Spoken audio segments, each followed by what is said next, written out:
Assalamualaikum warahmatullahi wabarakatuh. Saudara-saudaraku kaum muslimin wal muslimat rahimakumullah yang berbahagia, yang saya cintai dimanapun berada.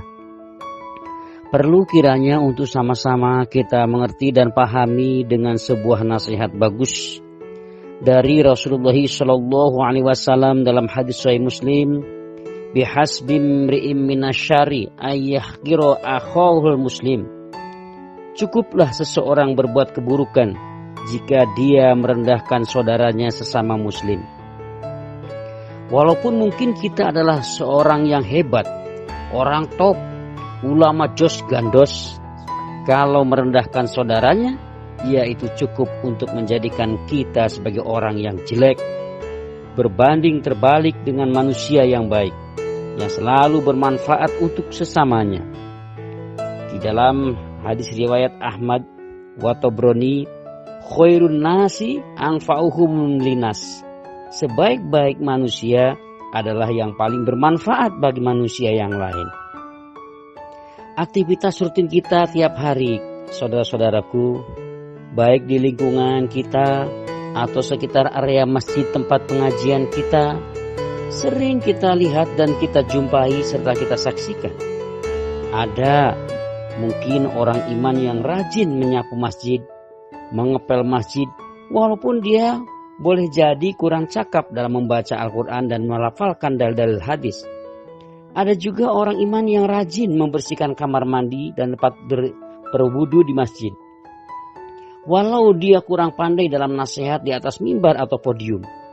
Ada juga orang iman yang telaten memperbaiki sound system dan kelistrikan masjid, walau mungkin juga dia kurang begitu lancar membaca Al-Quran. Ada pula orang iman yang rajin dan sabar memperbaiki plafon masjid, atap masjid agar tidak bocor saat hujan, walaupun mungkin dia kurang cakap dalam membaca hadis. Ada pula orang iman yang ringan tangannya membantu saudara iman lainnya dengan sukarela dan ikhlas, walau mungkin dia juga kurang diperhitungkan dalam posisi kepengurusan masjid. Ada juga seorang ustadz atau ustazah yang tugas dakwah jauh dari orang tuanya, sanak saudaranya, bahkan kampung halamannya, berjuang di jalan Allah di daerah terpencil, mengajar Quran hadis dengan sabar, ikhlas karena Allah dengan tidak berharap imbalan materi semata, pengabdian yang tulus, mengharap pahala dan derajat yang tinggi kelak di surga, karena materi yang bersifat duniawi bukanlah merupakan sebagai tujuan utama baginya.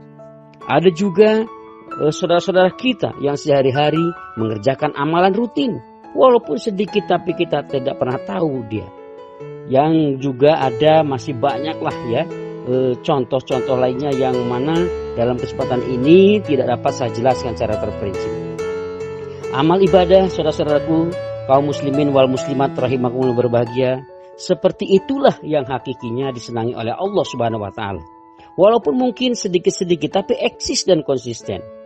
Berangkat dengan dasar dalil dalam hadis Sahih Muslim, ahabul a'mali ilallah ta'ala adwamuha wa in qalla. Jadi amalan yang paling dicintai oleh Allah Ta'ala adalah amalan yang intensif walaupun itu sedikit. Tanpa kita sadari, saudara-saudaraku, ternyata karena intensif, berkesinambungan, dilakukan seperti contoh amal mereka semua tadi yang telah saya uraikan. Acara pengajian jadi lancar, acara transfer ilmu Al-Quran Al-Hadis jadi nyaman. Esensinya acara ibadah ibadah orang banyak jadi terlaksana dengan baik. Justru terkadang yang merasa lebih unggul dari mereka dalam ilmu agama atau dalam harta atau dalam kedudukannya di masyarakat, dapukan internal atau eksternal di organisasinya, pendidikan formalnya yang selangit, terbesit dalam hati rasa gengsi untuk melakukan pekerjaan mereka itu, alias mungkin hanya bisanya cuma nunjuk dan memerintah saja. Astagfirullahaladzim. Dan tidak menutup kemungkinan juga terbesit dalam hati, aku lebih unggul dari mereka, karena mereka sebagai orang yang punya kedudukan dan ilmu yang tinggi. Terbesit di hatinya bahwa dirinya lah sebagai orang terpandang. Terbesit dalam hatinya merasa diorangkan di segala lini kepengurusan. Saudara-saudaraku, kaum muslimin wal muslimat rahimakumullah yang berbahagia yang saya cintai. Kalau kita mengambil referensi dengan hikmah 3 hadis tadi, sepertinya alangkah lebih baik dan bijak bagi yang kedapatan hatinya yang merasa lebih unggul tadi, sesegera mungkin untuk koreksi diri. Jangan sampai kita sebagai muslim yang baik dan paham agama, yang merindukan surganya Allah seperti iblis yang merasa lebih baik daripada yang lain ketika diperintah bersujud memberi hormat kepada Nabi Adam alaihissalam.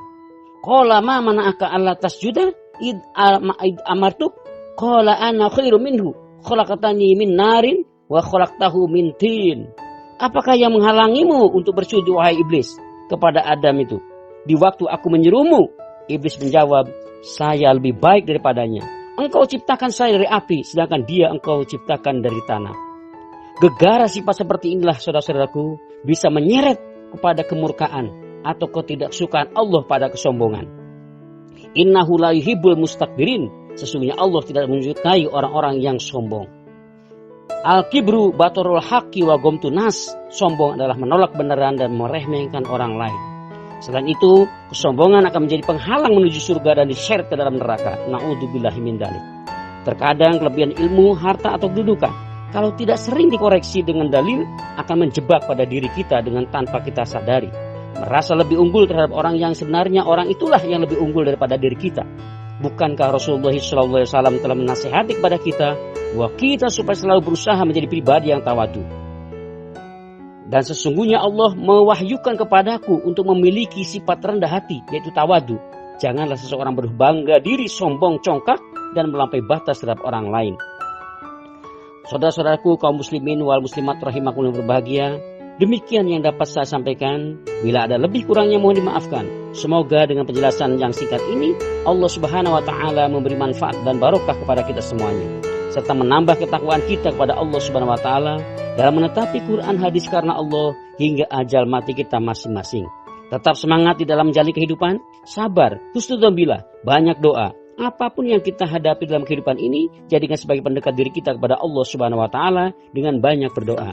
Semoga Allah selalu memberikan kesehatan, panjang umur yang barokah, lancar ibadah, kelak husnul khotimah. Amin. Alhamdulillah, jazakumullah khairan. Wassalamualaikum warahmatullahi wabarakatuh.